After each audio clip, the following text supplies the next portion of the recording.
안녕하세요, 어린이 여러분. 즐거운 수학 공부 시간이에요. 오늘도 선생님이랑 열심히 수학 공부해봐요. 교과서 104쪽 볼게요. 교과서 파일은 더보기는 링크를 참고하세요. 오늘은 새로운 단원에 들어가는 날입니다. 5단원 분수의 덧셈과 뺄셈이에요. 자, 분수의 덧셈과 뺄셈 우리 했었죠. 그때는 뭐 어떤 거 했어요? 분모가 같은 분수의 덧셈과 뺄셈 했었죠? 그럼 뭐 하겠어요, 이번엔? 분모가 달라지겠지. 그죠?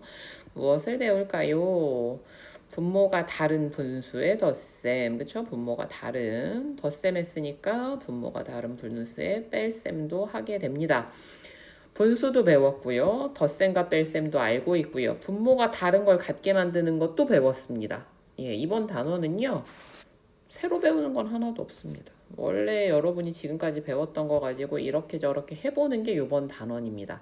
계속 강조하지만 수학은 단계가 굉장히 중요한 과목이에요. 그죠? 그래서 이번 단원 도입은 영상 2개를 가지고 한번 진행해 볼 거예요. 그래서 이번 영상에서는 이번 단원과 관련해서 여러분이 지금까지 배웠었던 거 한번 정리해 볼 거고요. 다음 영상에서는 평소처럼 교과서 그림이랑 문제 풀면서 한번 공부해 보도록 하겠습니다. 그럼 화면을 좀 바꿀게요. 가장 기본이 되는 건 뭐냐면 분수예요.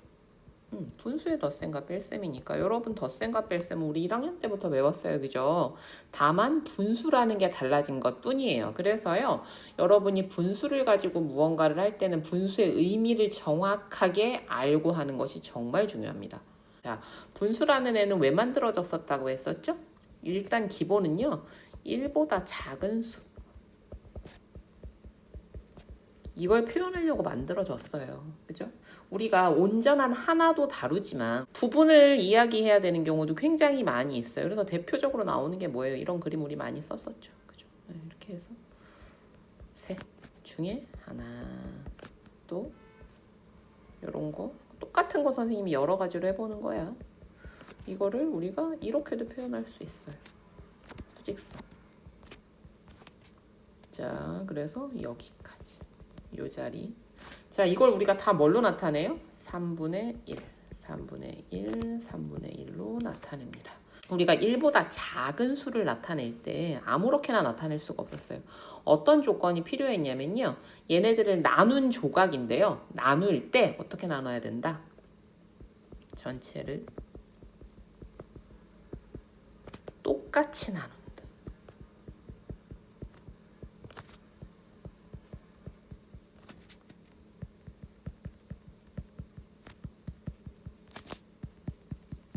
물론 가분수라면 이 말이 좀 틀릴 수도 있지만 전체를 똑같이 나눈 것들 중에 부분을 표현하는 방법으로 우리가 분수를 표현했어요. 그래서 중요한 게 뭐다?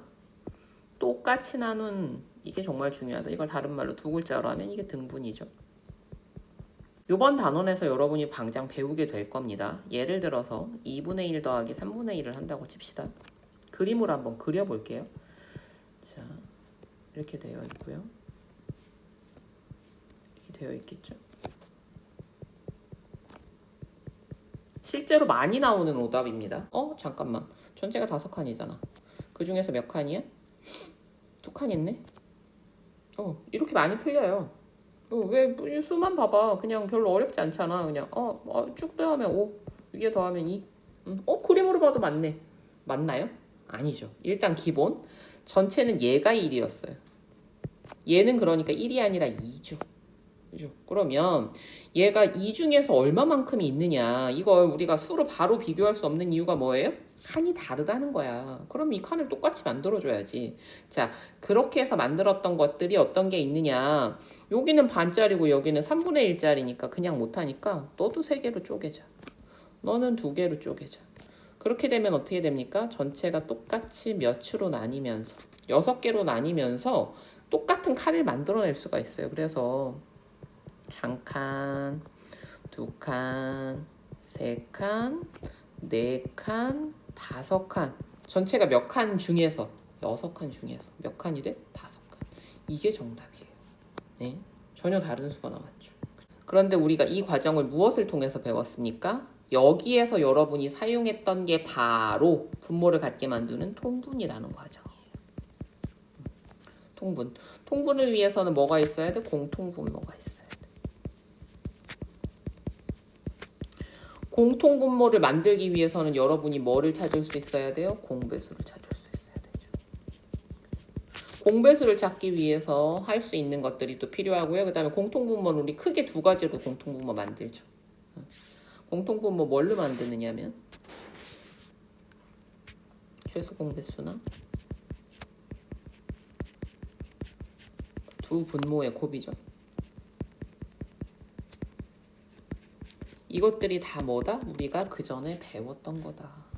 그런데 이 모든 것들이 어디에서 시작된다? 똑같이 나눈다라는 분수의 의미에서 시작이 된다는 얘기입니다.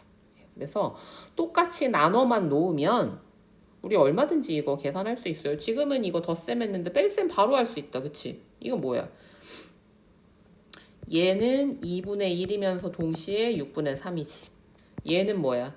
3분의 1이면서 동시에 6분의 2지. 그러면 어떻게 돼요? 6분의 3 빼기 6분의 2 한 거잖아요. 그죠? 그래서 2분의 1 빼기 3분의 1 하면 얘는 6분의 3 빼기 6분의 2니까 6분의 1이 나옵니다.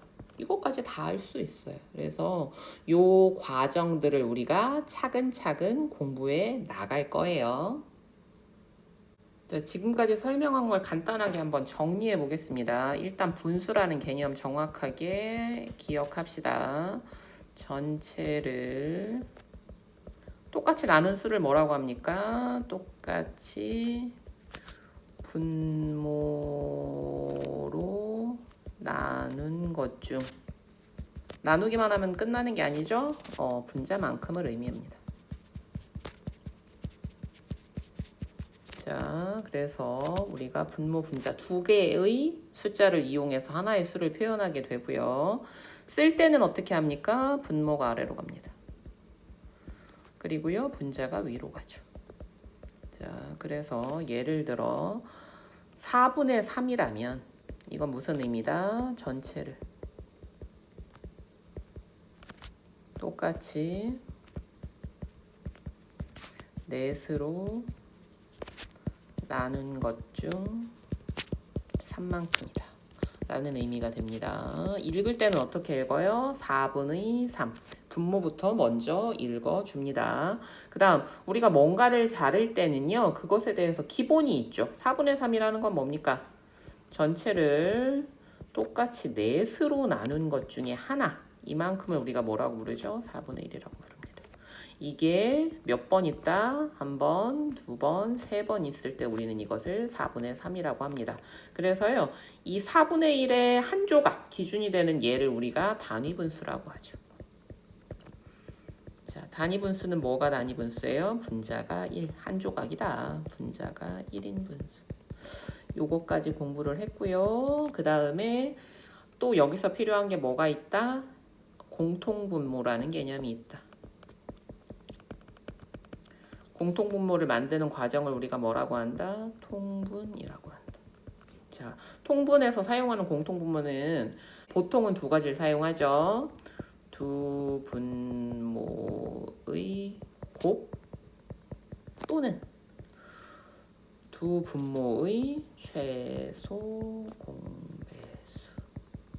크기가 같은 분수 만드는 방법이 있습니다. 크기가 같은 분수 만드는 방법 뭐 있어요?